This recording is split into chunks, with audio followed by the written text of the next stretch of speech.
आए हम परमेश्वर के सामर्थ के बारे में बात करते हैं। परमेश्वर चाहता है कि उसके बच्चे सामर्थ में आगे चले और बढ़ें। बाइबल बताती है 1 कुरिन्थियों 4 और 20 में कि परमेश्वर का राज्य बातों में नहीं है, किताबी ज्ञान में नहीं है।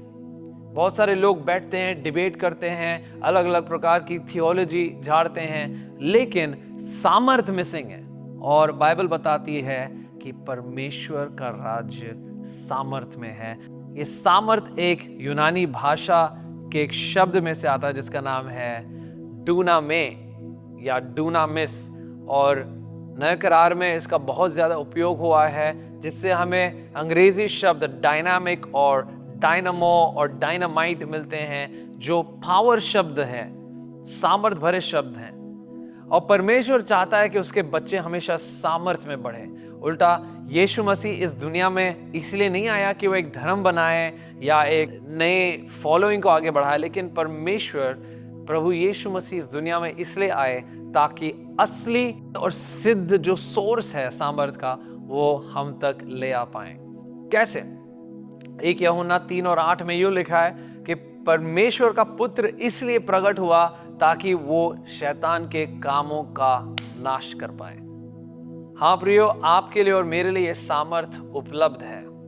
अब कई लोग जो इस सामर्थ को पीछे के डोर से एक्सेस करने की कोशिश करते हैं, इसको पीछे से पाना चाहते हैं, जैसे जादू टोना करने वाले, जादूगर, या फिर एस्ट्रोलॉजी पढ़ने वाले, या फिर आपके हाथों को पढ़ने वाले, या कई ऐसे तांत्रिक और ऐसी जो शक्तियां हैं जो पीछे के दरवाजे से इस सामर्थ को पाना चाहते हैं। हाँ, शायद इन्हें भी नहीं पता कि ये पीछे के दरवाजे से, बलिदान से या त्याग से या फिर किसी प्रकार के भेंट चढ़ाकर इस पावर को एक्सेस करने की कोशिश कर रहे हैं। बाइबल में प्रेरितों के काम 8वां चैप्टर 9 से 11 में शिमोन के बारे में लिखा है, जो कि एक जादूगर था। और शिमोन जादूगर पूरे समारिया को उसने अपने वश में कर लिया था। ऐसा लिखा है कि उसने पूरे शहर को वश में कर लिया। आप सोचे, एक व्यक्ति, एक मनुष्य, इतनी सामर्थ, इतनी मेडिटेशन और इतनी शक्ति कि पूरे एक शहर को वश में ले ले, जब तक कि सही सामर्थ और असली सामर्थ से उसका मोटिवेट ना हुआ।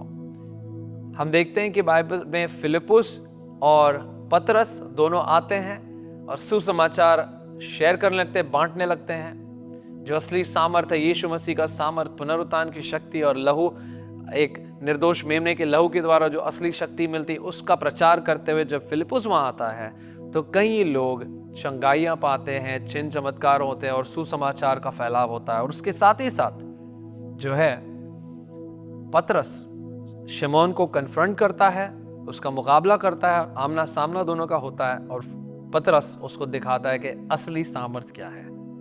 इससे शिमोन जो है पैसों से इस सामर्थ को खरीदने की कोशिश करता है, परंतु पतरस कहता है कि ये सामर्थ पैसों से नहीं खरीदी जा सकती। हाँ प्रियो, परमेश्वर का सामर्थ पैसों से नहीं खरीदा जा सकता है। ये केवल और केवल आत्मसमर्पण से हमें मिलता है, और परमेश्वर इसको फ्री देता है। जिसको भी परमेश्वर का सामर्थ चाहिए, वो जब अपने दिल को यीशु मसीह के सामने समर्पित करेगा, तो आपको इस दुनिया में सबसे बढ़कर और सबसे अधिक पावरफुल शक्ति और सामर्थ मिलेगी, जो है पवित्र आत्मा का सामर्थ और उसकी शक्ति। अब हम इस सामर्थ को कैसे एक्सेस करें? हम जब प्रभु से प्रार्थना करें, दुआ करें और अपने जीवन को समर्पित करें, तो ये सामर्थ हमारे पास है। उल्टा यीशु मसीह ने अपने चेलों से भी कहा कि सामर्थ लिए बिना तुम कोई सेवा भी ना करना, क्योंकि तुम्हारा सेवा असफल होगा। मैंने इस सामर्थ को अपने जीवन में महसूस किया है। प्रेरितों के काम 1 और 8 में यीशु मसीह ने कहा कि तुम यरूशलेम में रुको। अपने चेलों से कहा, यरूशलेम में रुकना जब तक कि सामर्थ तुम पे ना आए। और सामर्थ जैसे उन पर उतर आया, सारे चेले पूरी तरह से भर गए और अद्भुत काम करने लगे। मेरे व्यक्तिगत जीवन में एक हारी हुई जिंदगी से, एक नशेड़ी की जिंदगी से परमेश्वर ने मुझको अपने सामर्थ से भरा, जिसके द्वारा वो मुझे गीत दे रहा है, गाने दे रहा है, तरह तरह के वरदान ऑपरेट हो रहे हैं और तरह तरह के चिन्ह और चमत्कार पिछले 20 सालों से होते आ रहे हैं। मैं आपको कहना चाहता हूं, अगर आप परमेश्वर को नहीं जानते हैं तो आज परमेश्वर का सामर्थ आपके पास पहुंच सकता है, यदि आप आत्मसमर्पण में उसको खोजें, आप सबको परमेश्वर चाहता है कि उसके बच्चे सामर्थ में ऑपरेट करें। क्या आज आप इस सामर्थ को चाहते हैं? नीचे कमेंट करें। प्रभु आप सबको आशीष दे।